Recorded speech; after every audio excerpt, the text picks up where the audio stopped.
can you give us a joke? Can you give us a joke in English? Can you give us a joke?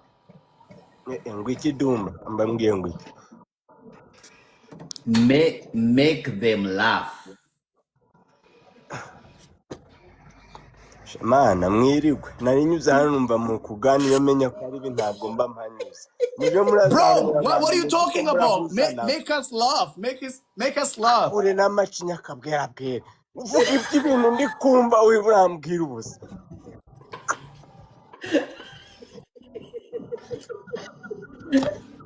Dumba, what is he talking about?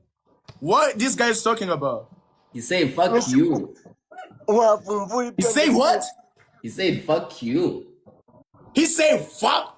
Bro, that's what you say? That's what he said. Is that what you say? Bro,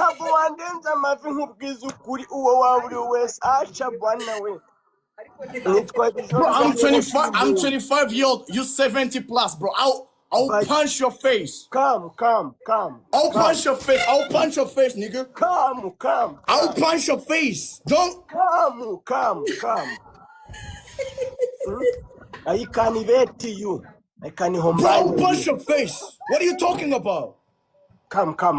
Dumba, give us the TV. Come where? I can't take a flight right now. I'm in New York right now. I'm from America. I can't get a flight right now. But whenever I'm in